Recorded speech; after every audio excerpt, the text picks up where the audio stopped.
Looking for a way to unlock the full potential of your digital dentistry workflow? I'm Elise Hifko, Associate Manager of Digital Services with Ivoclar. I'm excited to introduce you to CAM Academy, Ivoclar's new in-person training experience designed specifically for dental technicians. This hands-on course explores the full potential of programmable CAM software, helping you take your digital workflow to the next level. Learn directly from Ivoclar experts, refine your skills, and bring new precision and efficiency to your lab. CAM Academy is more than a course. It's your next step in digital excellence. To reserve your spot, visit the Ivoclar Academy website or contact your local Ivoclar sales representative today.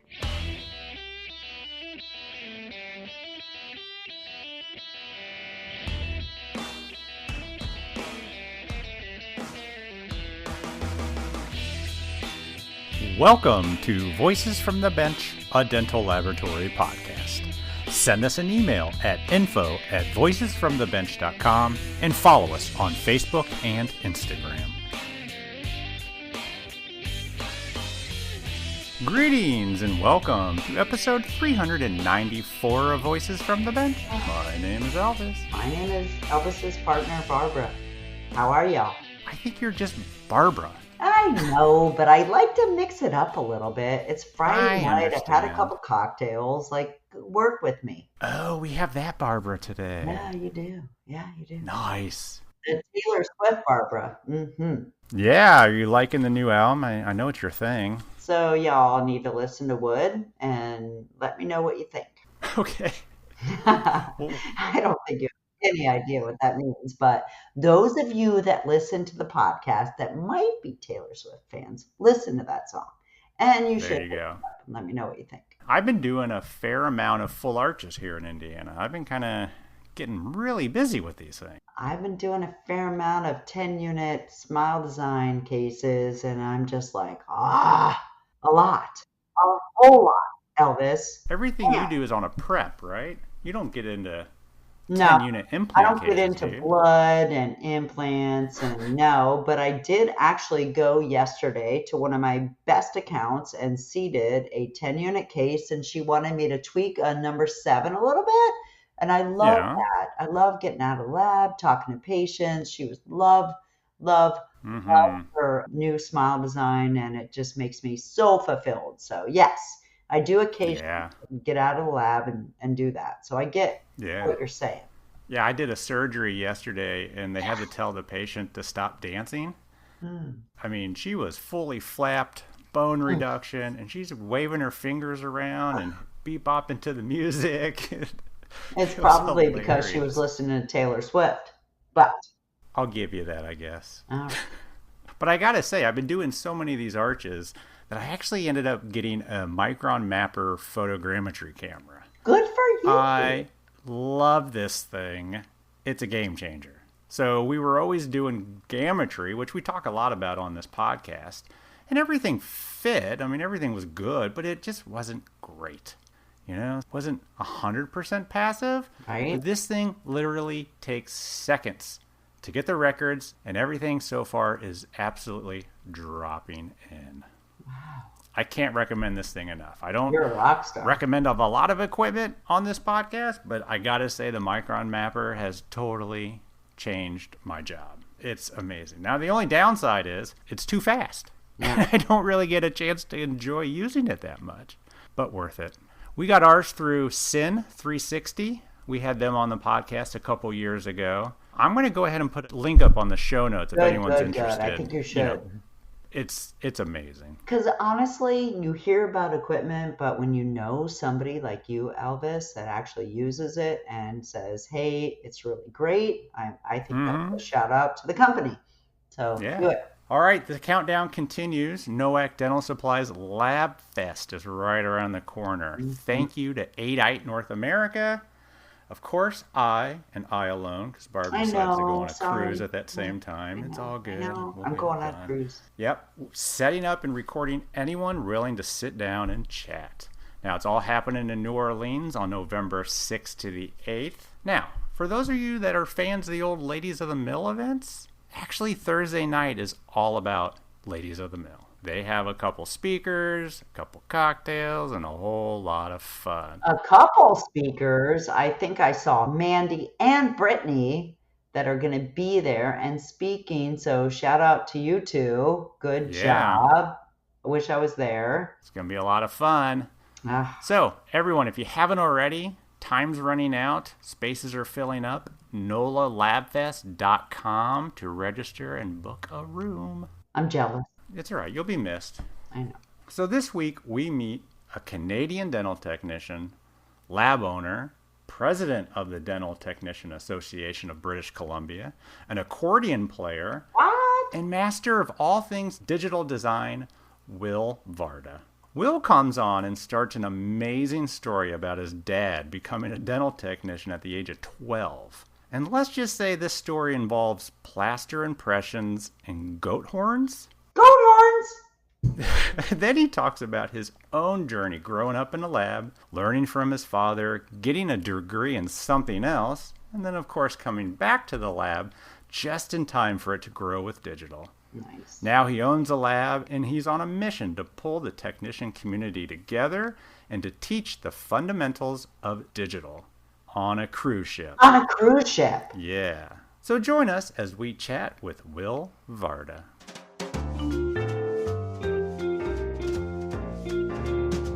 Voices from the bench. The interview. So we are super excited today to talk to a gentleman that, I've known about you for a long time. We've messaged, we've chatted on social media, but I don't think we've ever met, and I don't know why. We have a strong meme relationship, I think. That's true. That's true. There is a bond there. Emojis back and forth. It's just strange. Out of all the shows we probably both go to, I don't think we've ever run into each other. But let's introduce you, Will Varda. Am I saying that right?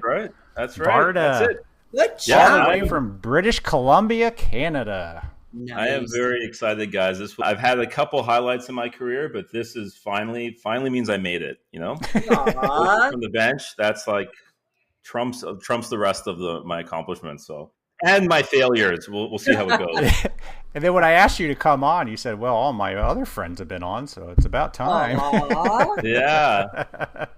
Well, I looked you up, and you're pretty awesome. I see you on Ivoclar, and I see you on the Denturist, and you're the president of an association, so you're a big deal. It's a small community. Yeah, I spend way too much time not working and screwing around on the internet, and also too much time working. And I should probably have a hobby in life and things like that. So a hobby that's not teeth.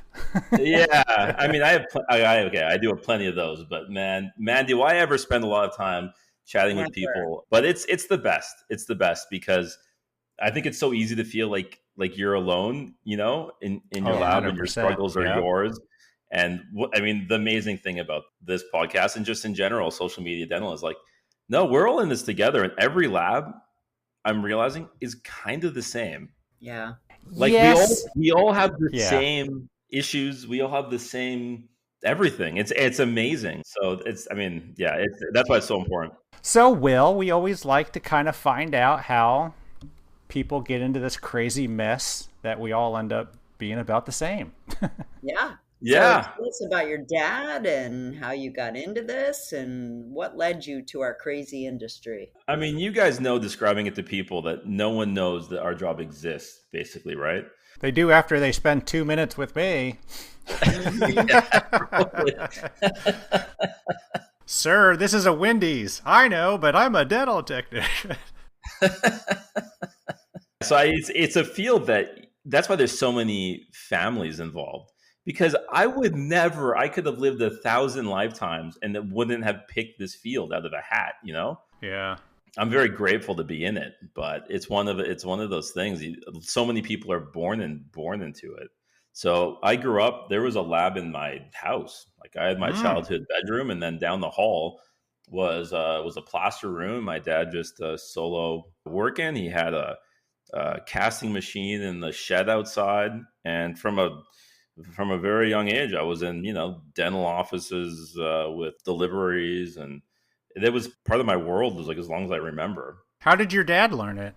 Yeah, tell us a little bit about your dad. Yeah, so my dad is from Iran, and he was 12 years old, and he wanted to go work in the toy factory. Who wouldn't at 12? Who wouldn't? I don't blame him. And my grandfather was like, "No way." I don't know why he said no way, but he was like, "No way, you're not doing that. I have a friend who's a dental technician, and you're going to go work for him." What? So my dad went there at 12, 12? and man, the stories, it was a different world. It was like a century ago. I was going to We say. talk that's about, wild. milling and, there's this new 3D printer and this new resin and the field's moving so fast. But if you look over 2 generations, you're like, oh my God. I'm going to describe to you guys how they made the crown as best as I understand it from talking with my Yes, dad. please do. I'm so And excited. it is like a different universe.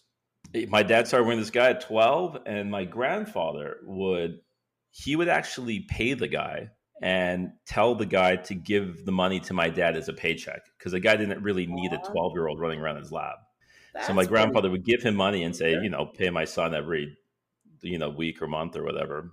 Interesting. So he'd feel like he's working and he's doing something, right? So in this lab, the lab was in the basement of the dentist's house. And this dentist worked for a lot of the Iranian royalty. So the Shah's family. Yeah. And this is juicy. Yeah. it goes long, man. It's so they would work in the basement of this dentist's house, who was quite well known, and dentistry, I'm sure, was super expensive, and only for sort of the elites. The dentist was an opera singer, and my dad said he would sing, he would take 2-3 showers a day, and as they're working downstairs, this dentist is singing opera in his bathroom. Oh my God. That's awesome. So when is this? Like the 70s or 80s or no? Earlier? This would be that'd be like the 50s. 50s. Yeah, like late 50s. Okay. The way this guy would make crowns, and I think this was peak technology at the time, they would take an aluminum tray and they would fill it with plaster, just plaster. And they would put that in the mouth, and hard plaster would set around the teeth. And I guess the dentist... Yeah, oh and I guess the dentist... That was the first impression? Was plaster? That would be the impression. Holy... okay. Yeah, I got questions about undercuts, but I'm going to let them go. Yeah, so the dentist would attempt to block out undercuts, but I mean, my God, imagine having plaster set around your teeth. I was thinking it might yank your teeth out. I'm sure it did. And that's probably part of the service. No. Here's a new denture for you, sir. Wow. Okay. Yeah. And so this plaster would set, and they would just take a little quadrant, just the adjacent teeth or a couple teeth, right? And then they would, inevitably be breaking it out, and it would come in pieces. And then you would glue back together the pieces of plaster to give your impression. Oh, the now accuracy. For the prep would be a metal cylinder that they would fill with some kind of hot compound. My dad described it as like a letter that would be sealed with a seal, kind of like a plasticky... Oh, like a wax kind of thing? Yeah. Some compound. Maybe it's something similar to like denture, like the green stick. Oh, yeah. Molding, something like that. They would fill this hot thing. And again, imagine being a patient with some kind of hot plastic wax being put on your prep, hot, with God knows what, painkillers. Well, we've been doing this for 7 years and have never heard this. Awesome. Spectacular. They would fill this cylinder with this compound that was hot, and they would smush it on the prep. So now you've got this compound that has an impression of the prep, and you have this plaster broken into pieces that is the adjacent teeth. So they would take this cylinder of metal, and they would pour inside of it. I'm sure there's steps I'm missing, obviously. But they would pour inside of it lead. Oh my gosh. So they'd make a lead dye. Really hot. Then they would take the lead dye and they would stick it inside of that plaster impression where the dye is, right? The plaster impression of the dye. They'd stick it inside there, put separator, and make a model. So now you've got a model with like 2 adjacent teeth and a lead die sticking out of it. That was like a Geller kind of model, right? Like a removable die. Oh yeah. Then they'd take a gold crown and they would flatten it into a sheet. Like a previously made Like gold crown? Cab-Tech? Yeah, like a gold crown. You know, issued from the Shaw, I'm sure, with the Shaw's face on it, the lion on the back. Oh. And flatten this gold crown, cut it to the size of the prep, and then bend it around this metal die like a Sounds tube, like right? Cab-Tech, y'all. Like a It cylinder. does sound like Cab-Tech. Yeah. Okay. Yeah, something like that. And then they would solder up the one side. So now they have a gold tube that goes over this die. Then they would cut another piece of gold, like a cylinder of gold that would go inside, like on the occlusal surface of the prep. And they would solder that in place. And the margins, they would just cut with scissors or something. There's no power tools, right? Sure. There's no hand pieces, right? So you would just adapt this gold best you could to the margins. And then he had a hammer. Of course. And the hammer, my dad said, it had to be made from a goat's horn. What? Why? It had to? Why? It had to. It was essential because the goat's horn had the right properties to make a good crown. Well, that's been my problem this whole time. I've been using cow horn. Like this is why we talk. You know, we pick up tips and tricks. You know, Right? we can take back to our labs at the end of the day. So the goat's horn's important. So you would That's hammer. insane. Now you have this cylinder with this occlusal piece like stuck down the bottom of the cylinder, and you would hammer down with this goat's horn. I guess burnish somehow the margins, Yes. and you'd hammer down the cusps. Yep. Oh, wow. And then you take this off of the metal die, and inside, you know, I'm sure it just looks like hell. It looks like a tube of metal with a disc of metal in the occlusion, and it's just hollow. So you would go and then solder that all to be one piece on the inside. Then you put it down, you do your hammering. You're using hand files, right, to kind of file it and shape it. And then you take a screwdriver, like some kind of screwdriver thing, and you'd hammer the anatomy into the occlusion. Oh. Wow, I love that. And fill the rest of it with solder something. And so, I mean, that's as far as I understand. They would make 1 to 2 crowns a week. Oh. And they'd be working on those things the whole time. Yeah. In the basement of this dentist's house who's singing opera nonstop above you. Showering 3 times a day. And you know what's amazing? And this is sort of a general thought about work in general and the idea of efficiency and productivity and growth is that those 1 or 2 crowns a week was enough for this dental technician to live a very nice life, support his whole family, go to the Caspian Sea on vacation for 2-3 months a year, and support everyone. 2-3 crowns a week. That's insane. Awesome. Yeah, and now we're cranking them out like right? like God knows what, you know. Yeah, we can barely make ends meet, and I'm doing 300 of them. So hold on. So that's how they did it in the 50s. So that's how they did it, and they run in the 50s. So when In Iran, yeah, I think they were casting here in the 50s. I don't know. Yeah, and I think that was a transitional time when they did casting. Apparently, they did some casting for some other things. And that would be the casting with, the centrifuge would be your arm and you'd have a chain. Right. Oh, I've seen those. And you would cast. So they did some casting. Like whip it around. The gold crowns were done like this. And my dad said at the end, they looked beautiful somehow. I don't know how, but he said they looked beautiful. And they did some casting. Another crazy, the balloon that was filled with alcohol and air and you'd hand pump it with your foot. And then you'd cast this thing and then swing it over your head anyway. So that was 1 generation ago. So, we can say. And he was doing this at the age of 12? There's that Like, Parks and Rec show with that Ron Swanson. He had one of those funny quotes. Is like one of his quotes was, child labor laws are ruining this country. Exactly. Yeah. That's what I was thinking. He's like, well, if you knew what I was doing back when I was young. I mean, imagine you're pouring lead all day too, right? Yeah. Wow. I do like the idea of a metal die, though. I mean, it'd be pretty there's nice. Some benefits. Pretty nice to adapt a crown to metal die. Now we have these lousy plastic pieces of garbage. They bend and chip and Yep. So your dad just told you that today, or did he tell you that previously? I knew it from before, but I called him just before this to like remember the details of how they did it. So anyways, yeah, I mean, that's one generation, and my dad's still healthy and kicking. He's been retired for maybe 10 years, 10 years plus, kind of 10, 15, something. Does he micromanage you, or Not like at all. Not at come to all. the lab and say, "Hey, what's going on?" No, Will, 10 years he's been 100% out. Good for him. That's cool. So let's follow the story, because this was in Iran. Were you born in Iran? No, Did I you was go to this lab. I was born in California, actually. So how did he get over to California? So he came to New York with his family. They kind of escaped. They had to do military service, and the family fled. And Yep. there's a whole story and Sure, that, of yeah. course. And so my dad came here, and he's 16, and he started making dentures in their house for all of his family friends. And my dad was soon making more money than anyone else in his family by a long shot. He's just making these underground dentures in the family Good for apartment him. That's insane.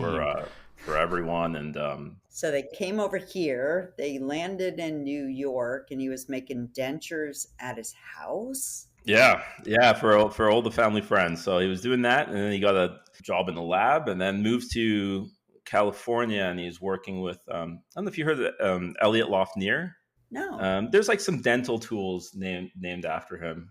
Aw. Oh, And so interesting. then, Yeah. the ceramics started happening, and he was there as they were experimenting. Like, they bring ceramic in big sacks, like they were potatoes, like a 50-pound sack of ceramic, and they were mixing the colors themselves, and they would make their A2. Oh, wow. And mix it by hand and roll it and stuff. And yeah, anyways, big. It's a long story. I mean, we should have just had him on the show, and We'll be happy to talk to him, but I'm just trying to get to the point where you roll into the story. So when were you and born? you so start I getting started at the interested. ripe old age of 17. Oh, Already yeah, an you're old man at that point. Yep. So were you a lab rat? Yeah, so Give I it was up. I was in the lab, 17, and started doing everything. And my dad was very insistent. He said, like, you have to know every single job in this lab. Yep. Like, So was mine from the bottom up. bottom up. Model work, which I still suck at. That's that was the one thing I still am garbage at. Copings. Then got on the ceramics. I did a lot of platinum foil veneers back then. Wow. Oh, wow. Yeah. And See, you were Cap Tech, so you did do that way back when. oh yeah, and then PFMs and ceramic and all that. So yeah, it's been a long time. It's been about 27 years. Something So like you that. work with your 26 dad, years. eh? So you were there when you were young, and then he taught you everything, and then what? Yeah, I mean, he taught me everything, and my dad's teaching style was very different, and I think you'll probably So was mine. recognize this again, like this, like universality of our experiences. My dad's teaching style was, I'm going to show you how to, let's say, wax a coping. Okay, watch carefully, and he Yeah. would wax at full speed, 2 minutes. And then let you go. 2 minutes. No questions, no explaining. No, this is why we do it this way. This is why I do that. Nope, do it.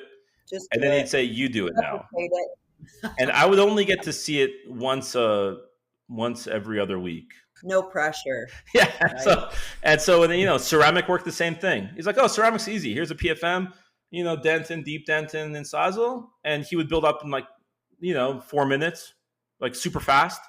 No explanation. And they'd be like, okay, No there you cell go. phones to record it and rewatch it, right? It's like, yeah, and we didn't record or anything. It was just like, you better be watching. And then, of course, you know how techs are. Like, I would wander around the lab and in between my work, and I would try to look at, what are the ceramics doing? You kind of like look over their head. You know how they are. They would like turn their back to you, kind of like Yeah, they Yeah. didn't want to cover their hand, because they all had their things, right? Like, you're doing copings. Everyone had their thing. Like, one guy, he would pluck a hair, and when he would cut the bridge for a PFM, he would take one of his own hairs and he would saw the wax with a hair, because it gave the finest cut. What the? Huh. Very interesting. Interesting. I haven't heard that before. My first question is what part of the body did the hair come from? Wow. Second thing, It would depend how large the bridge is, how coarse of a hair you needed. wow. Oh, so man, just talking, I just remember so many things. At 17, did your dad own a lab? Yeah, so by the time I was 17, he owned a lab. We were out of the house. And how many employees, or was it Like- just himself? I don't know, 7, 6. Okay, so That's not decent bad. size. 7 yeah. something, back then just old PFMs. And of course, you get raised in the sense of like working till 10 is just like normal, right? Normal. Oh, Like yeah. we have a serious problem. And it's why, and we'll talk about this later. Being the president of the association, I see the numbers of RDTs, like CDTs, the registrants, and it's just dropping every year. And we don't have enough techs, and we're not making enough techs. And I think Right. part of the reason Yeah. is the work-life balance. I mean, it was non-existent. I mean, it was like you just sat there all day and all night, like yeah. and like trying to attract young people, and you want to train them, and you're trying to address sort of the toxic elements of what work means. And you're trying to address that in yourself, right? To be like, no, you got to have a life. You leave at 5, and But we have portrayed as a field a pretty intense, work with a lot of stress and a lot of hours. And I think that just hasn't been an attractor, obviously, for younger people. So, I mean, that's something we can talk about later. But I mean, you know how it is. I spent so many nights in the lab and midnights and that was just normal, right? Sure. I mean, that's just, you're baking that PFM bridge and it cracks. Yeah. Yep. It cracks in the glaze and it's a full arch. Yep. Yep. And it's 8 p.m. Dreamt about that last night. Oh my God. That comes to me in my freaking dreams, man. Oh, man. Right? Oh, it's horrible. I'd love to say it's a Canadian problem, but it's not. I don't think no. But, the best conversations happen late at night. And by best, I mean the worst. Of course. I don't know if you've ever experienced conspiracy theories with dental technicians, but they are full of them. Yes, they are. I'm not getting into them because they'll get me into trouble. But man, I just remember just like 10 p.m. It's me and one guy's from the Balkans and one guy's from South America, and they're just going at it. I'm just trying to get through my job, and they're Luciferian world order, just protocols of Zion, international bankers, just like every night. I'm just trying to plow through, but man, I mean, if you want an education and God knows what, don't get it from a dental lab, that's for sure. So I was in the lab forever, and I went to university. Working for your dad. For my dad. Yeah. I went to university. Yeah. I did my university at night, in night school. Because this is a weird thing where... So you're in Canada, so you had to get a degree, correct? I mean, so... That means no. So you need that was a degree. Little bit questionable. So you need a degree, an RDT, to own a lab. And up until 3 years ago, there was a ratio where a lab had to have 1 RDT for every 3 non-RDTs. Okay. And so they got rid of the ratio because it just wasn't possible. There just aren't enough RDTs. So now you need to have 1 RDT in the lab. Okay, that's fair. It doesn't matter how many employees. That's how we are with CDTs in some states in the U.S. So yeah. So anyways, I wasn't sold on the field, but I worked full time and I did my university at night, and I got a degree in philosophy.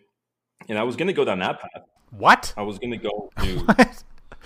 Wow. Like my dream as every undergraduate in philosophy was to be a philosophy professor.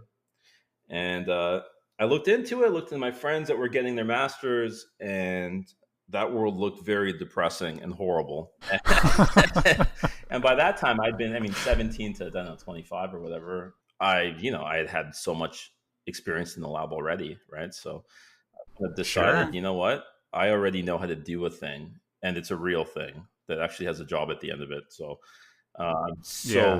incredibly grateful because I would be in a, 1-bedroom apartment probably right now as a adjunct professor with with 1-2 classes a semester, barely making ends meet. And that's if I was lucky enough to, if Yeah. that was the win it's hard. condition.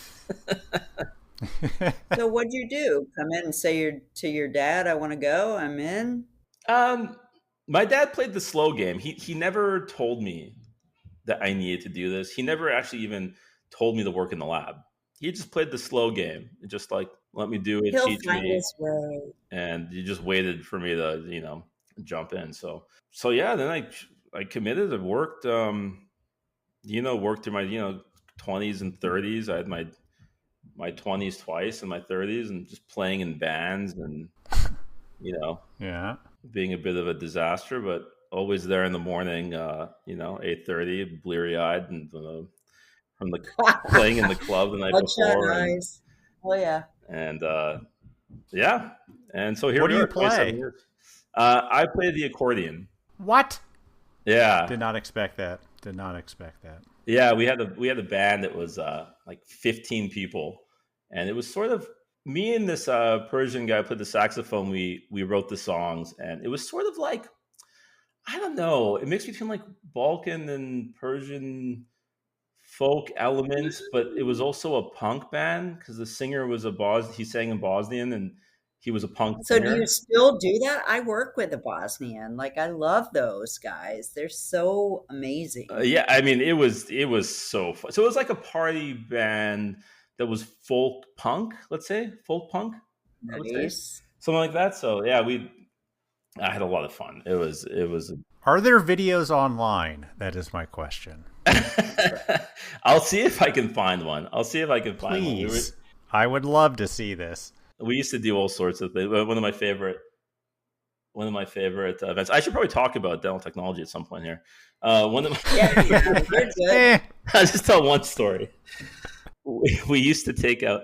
I got it. So one of the girls in the band had this purse they didn't want anymore, and it was like fake fur with this like thick kind of Muppet fur, kind of like a thick, really ugly purse. So we used to get this wine from this Bosnian guy who would make wine, and you could buy a bladder. It was a plastic bladder that the wine kit came in, and it would be 4 liters, a gallon of wine, and it would be like $15. And you buy it in a bladder. I took this bladder of wine, put it inside this hairy purse, and then cut holes, and I made 2 series of nipples with like rubber nipples. I don't know why I'm telling you the story. And I don't know why I'm telling you the story. And then so I do. So we said, while we're playing, we would send out one of the girls in the band would sit on the shoulders of the other one, and they'd have a long stick with a string like a fishing rod, and then this hairy sack of wine with nipples on it. I have a visual in my brain right now. Mm-hmm. And the first time I did it, I'm like, no one's gonna go suck on a random nipple, out of a hairy sack. And as soon as it went out there, they were like starving kittens. They were cheek to cheek. Just I thought one of them was too enthusiastic and pulled the nipple right out of the sack and emptied the whole gallon on themselves. Oh. Anyway, so I was doing that and coming to the lab at 8:30 and building up PFMs. You Canadians You're are telling weird. your dad, all is good in my world, Dad. I'm all right.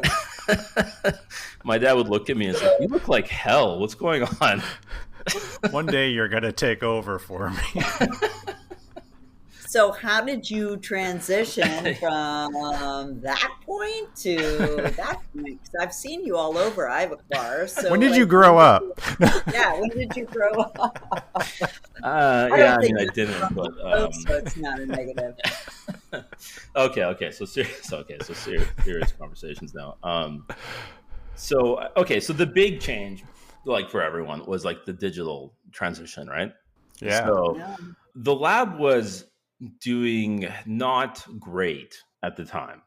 My dad had some health issues. He had a stroke and a heart attack, and labs are stressful as hell, right? And sure. And I remember we'd like build cases that were in the delivery car to make payroll. Oh my God! And in there lines of sure. credit to make payroll, and And so the writing was on the wall that was basically, we need to radically change or just close was basically it.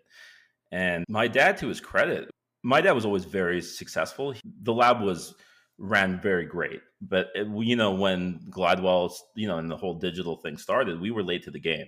Mm-hmm. Like we got into it maybe 15 years ago, but in small way, So we had lost a lot of business, and so anyways, my dad, to his credit, at that time was like, let's just get out this big loan and buy all this stuff. We got $100,000 loan and gave it to Arjun, and we got 3Shape, and we got our milling machine. And I think at the time we were doing like 2 or 3 zirconia crowns a week. So like the ROI made no sense. Wow.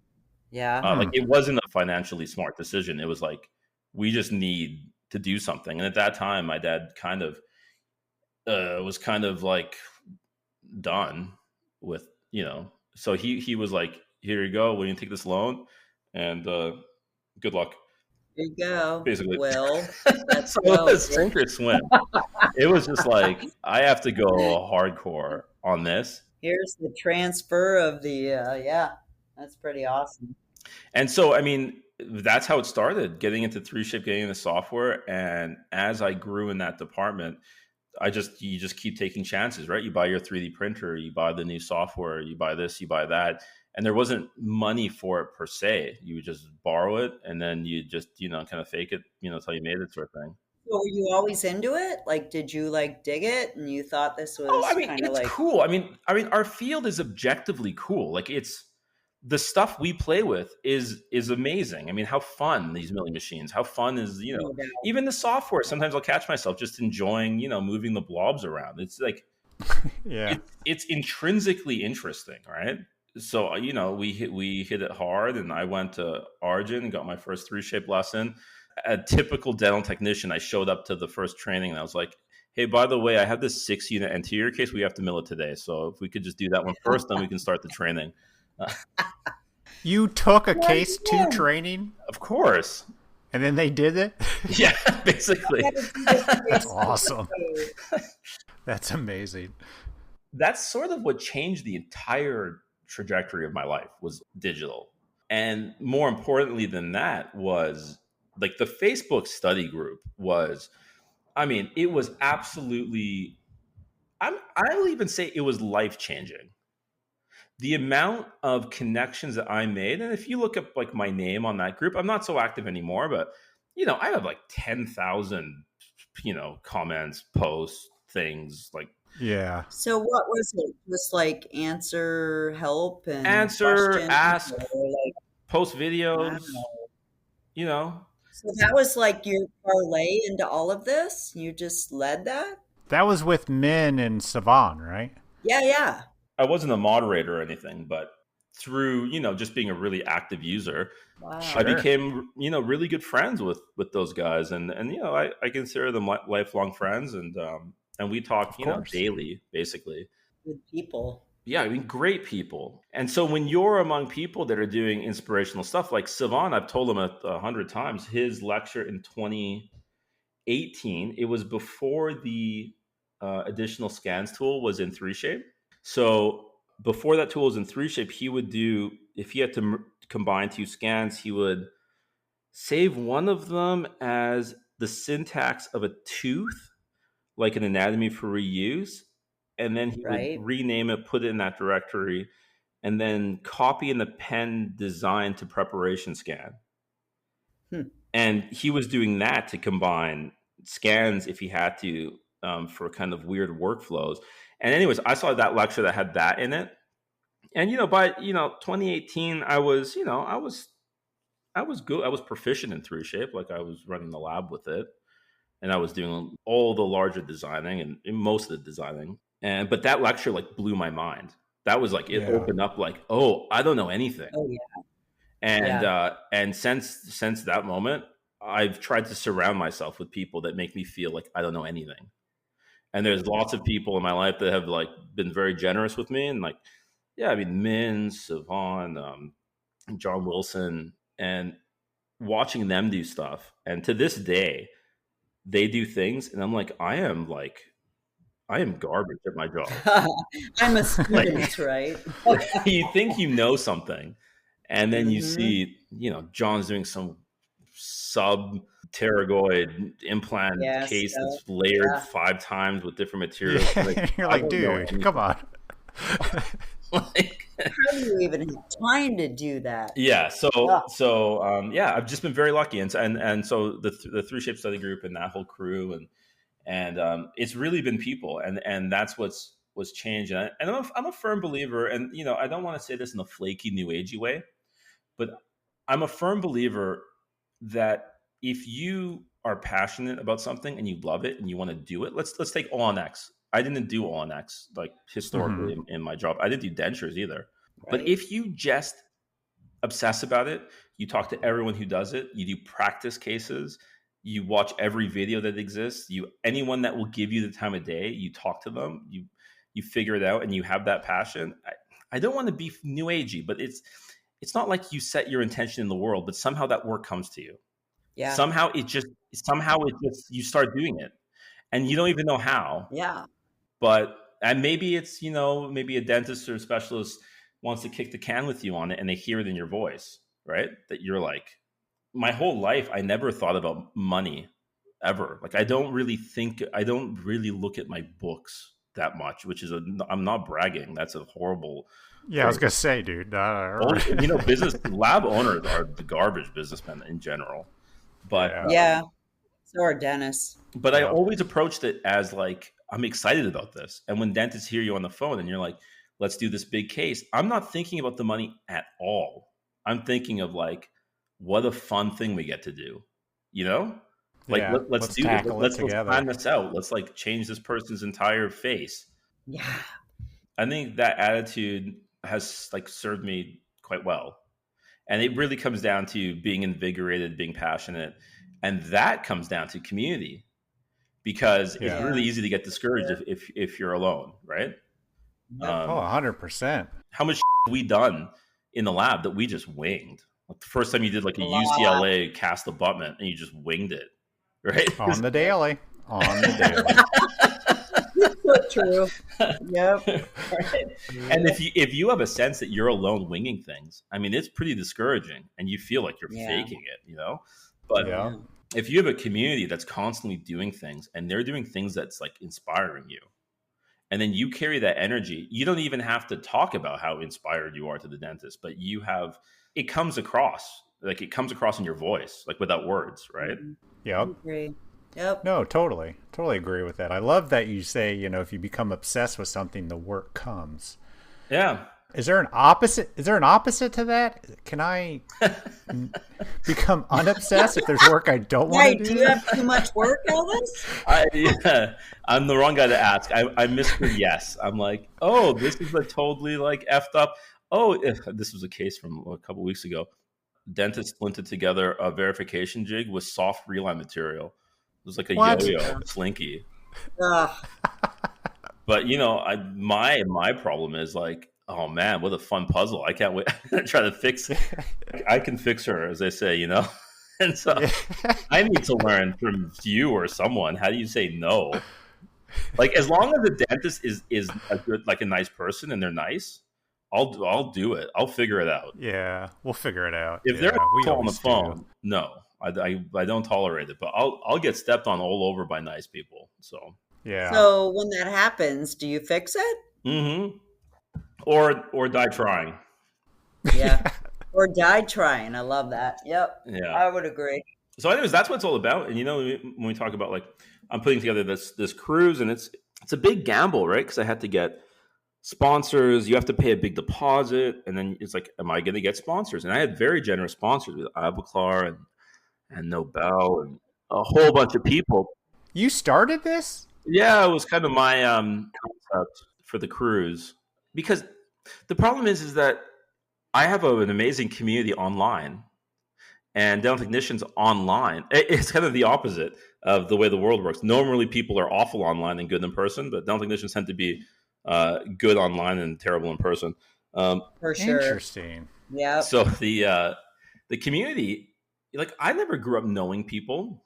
My dad was super like apolitical. Like he would never go to the association meetings. He wouldn't be a part of any of it. He said, Oh, I see. Yeah. if I want to sit in a room with a bunch of dental technicians complaining, I'll just go to the lab. What do I need to go on my Saturday? For that, yeah. Everyone, No this doubt. dentist, blah, blah, blah. This dentist, blah, blah. Like, So how did you get involved then? Like, give it up. So they reached out and they needed board members. And I didn't want to do it. Love that. Because I'm not like very politically minded in the sense of like, let's look into the bylaws. Let's look into like the, oral Same health with college. Elvis and me, but we love giving back for sure.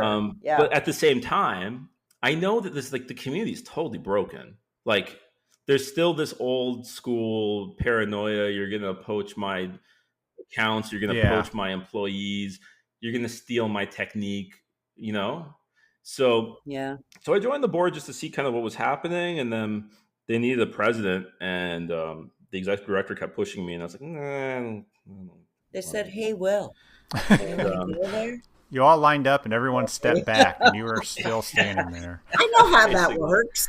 You were next in line. Yeah, it was basically that. It wasn't, right? Yeah, it wasn't like some, profound victory that I won this big competition or something. It was just like they just needed someone. So you didn't have to fight a moose for it or something. No. So my entire goal, because I know I'm not a paperworky bureaucracy political person, and that's part of being an association, right? And I acknowledge that that's like not a good thing to say or a good skill set for someone. Neither am I. Just in that position, right? But what I think I am reasonable at is talking to people, making connections, getting to know people, and leveraging that to build community. And I realized that if we want to do anything, there has to be community. Like forget, we had all these plans of, going into the school or trying to get people to enroll or having ads for the profession because it's dying. But you can't do a single thing if you yourselves aren't cohesive, right? So, so the boat cruise was that kind of concept of like, let's just see. And so I was, blown away by the sponsorship we got. We managed to fund about half of it, and the other half is ticket sales. So now we're just trying to make sure we fill the boat. And again, I've been amazed. Some lab owners, they told me like, I'm not gonna send my techs there. They're just gonna get poached by their labs. It's like, wow, okay. So they really feel that way still, huh? Well, there's less and less techs. It's a pretty big deal. You lose your big tech. The way I see it is they're not giving them a reason to stay. Right? You know what I mean? Yeah. Right. If it's that tenuous, then they're looking, right? I mean, and you have a problem on your end. So what's the idea behind why a boat? Why all like this? Boats. Okay. I like boats. Where is this boat going? I mean, it's not like a multi-day thing, is it? Oh God, no. I don't think anyone would. You say cruise, and my mind went to like, oh, you're going to the Bahamas or something. It's a 4-hour cruise around Vancouver. So, oh my God. So yeah, we're gonna get everyone together. I'm hoping. How long was the Gilligan's Island cruise? It was 3 hours. So we were it was very important it wasn't 3 hours. That would be, I mean, can you imagine a Survivor episode and they're all down technicians? Yes, I can, actually. That's hell. Worse than Lord of the Flies. Oh, yeah. I don't even know what happened. And then there's going to be CE. I'm going to do an hour of CE. Which is like very indulgent, and my wife made fun of me for, but no one volunteered. So it's like very indulgent to be like, I'm going to have a boat cruise and I'm going to get the money. And I'm also going to be the guy speaking on it. So you your wife was probably like, are you crazy? It's called the Will Cruise? Is that what we're calling this? I still feel guilty. If there was time to change, I would get someone else because it's a little bit, there was no one that was like chomping at the bit to do it. So I'm going to do a cruise. We'll do, I don't know, I think I'm going to do like an ExoCAD course. But I wanted to talk about like general CAD principles, which I think people don't, they don't explicitly understand, like open meshes and manifolds and splines and spatial coordinates. That's a great point. We all talk about in the digital world teaching fundamentals. Yeah. But what about the fundamentals of digital? Absolutely. Absolutely. So, I mean, the analogy I plan to use, I haven't done my lecture. It's going to be in, I guess, 2 weeks. I need the week before is usually So when I you're start. gonna wait until the very last Yeah, minute of and course I am. yeah, that's how we roll. That's how you do Yep. it. But the analogy is going to be, so I want to talk about like digital freedom or finding digital freedom. And then the analogy is going to be cooking. So there's a really nice book called Food Ratios. Is it Ruhlman? I forgot who wrote it. I forgot. Anyways, the idea is, Michael Ruhlman.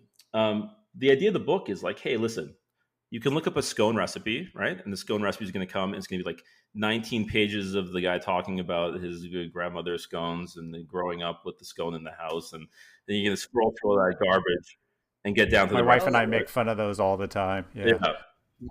But ultimately, the scone is a ratio of fat, flour, and water. Yeah. And it's a fixed ratio.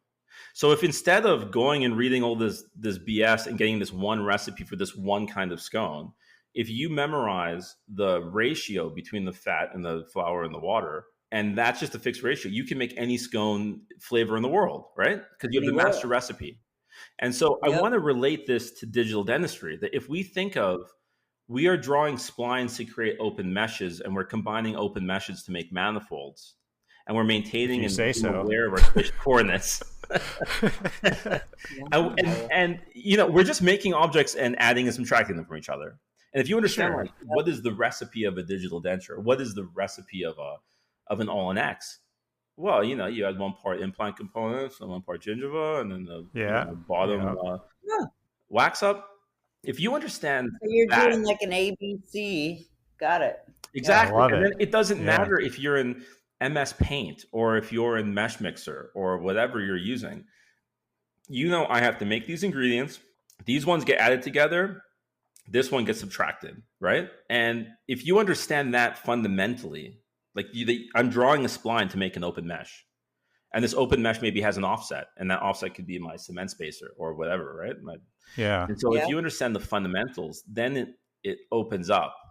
Because the way we teach dental software is crazy. I mean, we teach it like, okay, memorize this series of clicks. And by the time you get to click 50, you'll have something, right? But you're like, okay, click on this button and click on that button and click on this button. And it's like, well, what if one of the buttons isn't there? Or what if there's one variable that's different? Like, you're screwed.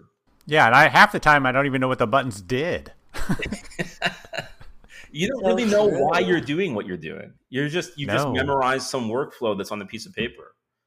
And that's like teaching someone to wax a crown. It's like teaching them, okay, your shoulder cuff rotated 30 degrees. Now your elbow, unfurl it about 45 degrees, and then you want 2 millimeters of your tool inside the Bunsen burner flame, and then retract. You wouldn't teach it that way. You'd say the goal is put the wax on top of the die.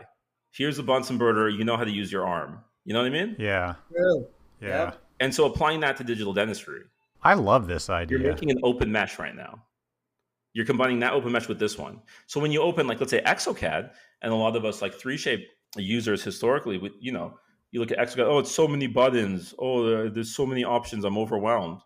Well, when you open your kitchen cabinet and you're in your pantry, you have all your spices there, right? You have, maybe 100 items on your pantry. You don't open your pantry and go, oh, I'm overwhelmed. I don't know what to look for. I don't know what I'm doing. Because I need flour. So you ignore everything. You find the flour, right? You need paprika. You find the paprika. You put it there. You don't worry about all the things there. Because most people don't really explicitly know what they're doing. I'm the first to admit that's me. Yeah, I would agree. I do a lot of designs, a lot of denture designs, and I'm flipping normals, and I don't know what that really is.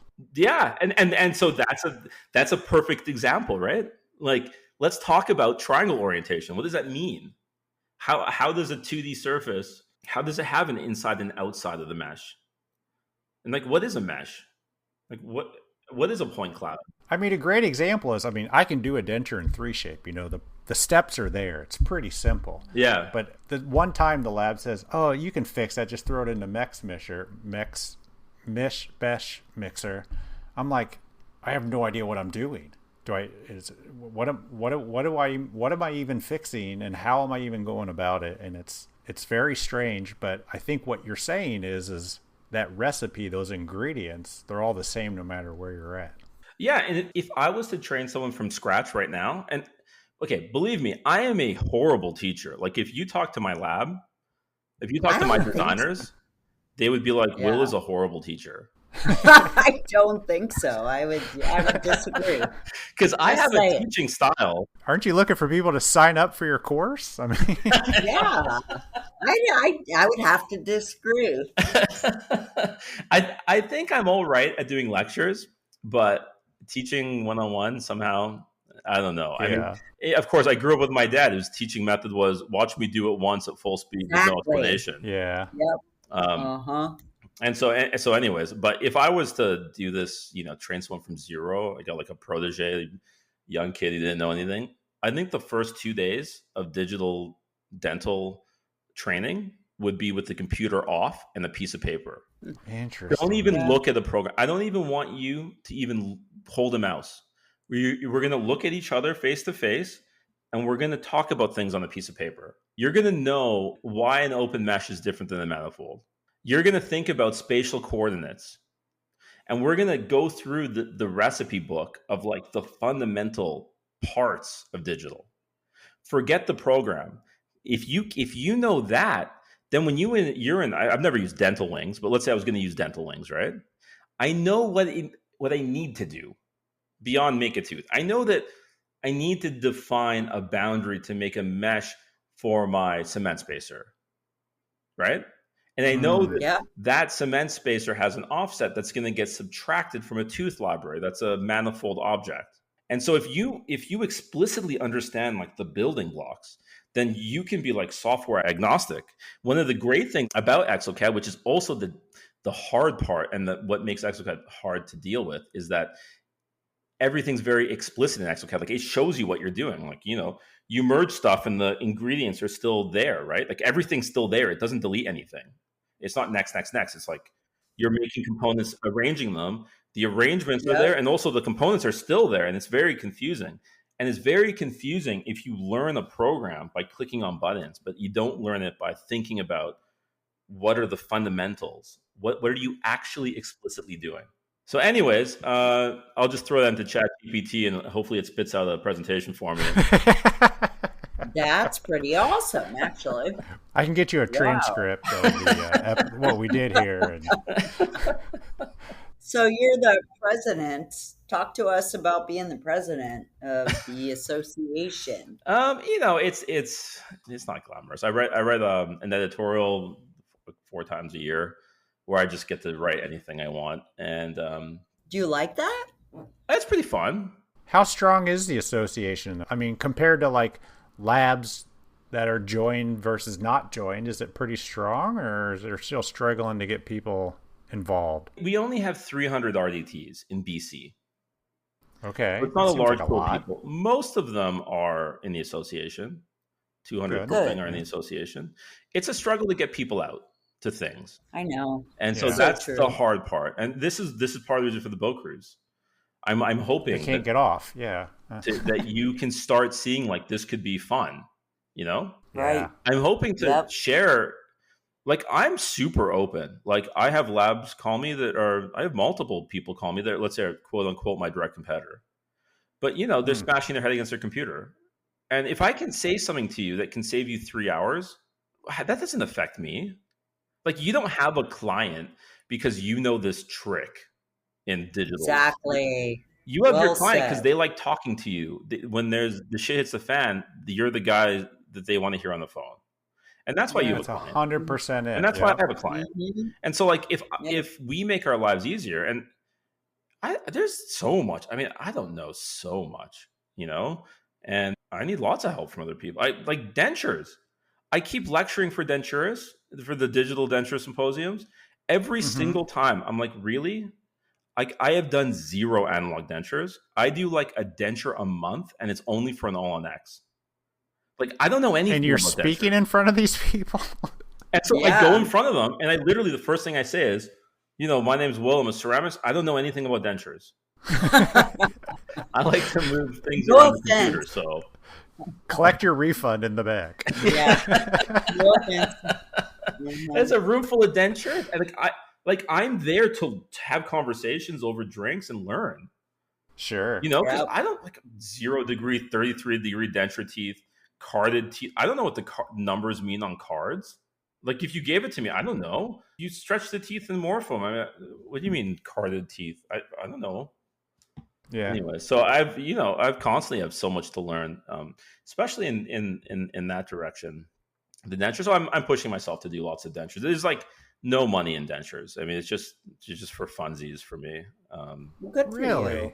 Is that Love just for that. you or just for Canada Yeah. in general? Well, just Canada, like a denture. Let's just, in terms of ratios, let's say a denture is worth 3 monolithic posterior zirconian crowns. So, I mean, you could just make 3 brain dead, never going to be a problem, click, click, click, 5 minutes crowns and just slap some wig on them. Yeah. Or you can do Makes a sense. full mouth reconstruction that's magically held in place by suction. What? If you're lucky. Yeah. Why would you do that as a lab? True. No offense to and so my takeaway is like denture techs are like a godsend, and they are not respected enough, and dentures are not being paid enough. Like for what these guys do every day, like mad respect. You guys are a rare dying breed, and you should be respected more and paid way more because you're doing full mouth reconstructions. And same for clinicians that are good at it. I mean, right. You need both for it to work. Right. I would do an all to on make X money in a second before I do a denture. Oh, I'd rather do one too. It fixes in. Sure. Screws go in, you're done. Like I tell my denture friend, if I have to hang a picture on the wall, would I rather put a nail in the wall and hang it, or would I rather like rub the picture and hope it sticks somehow with friction?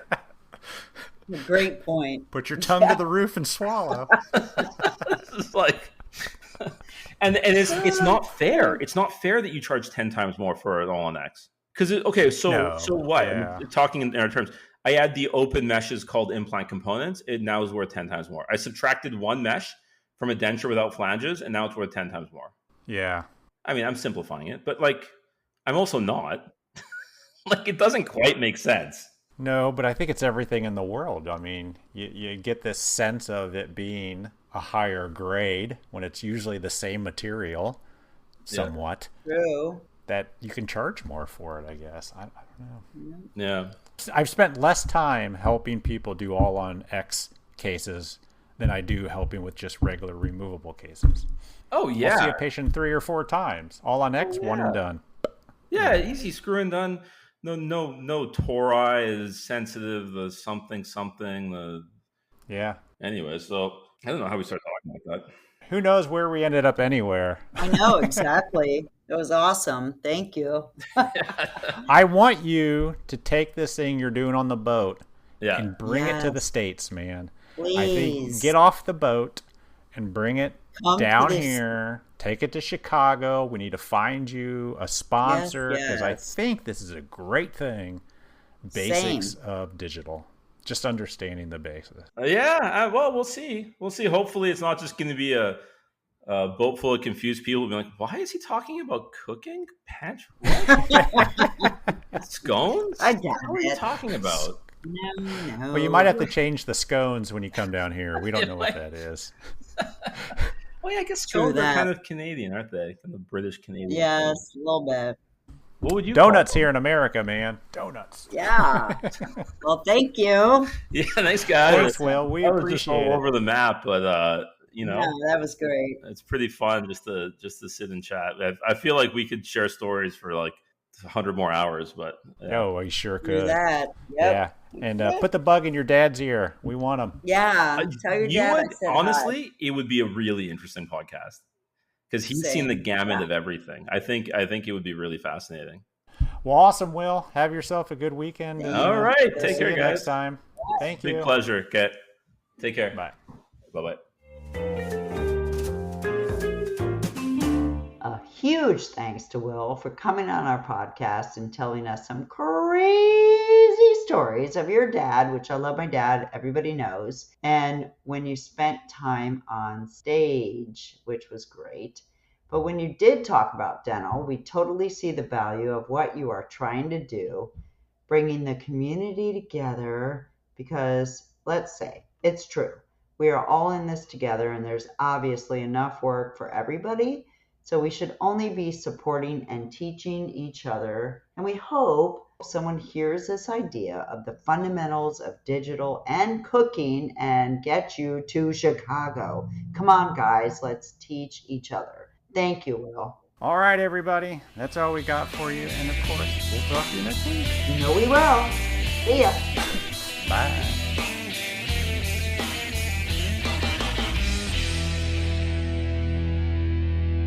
You want everybody to know what? That I f***ing love her new CD. Oh, well, by all means. I will. The views and opinions expressed on the Voices from the Bench podcast are those of the guest and do not necessarily reflect the official policy or position of the host or Voices from the Bench, LLC.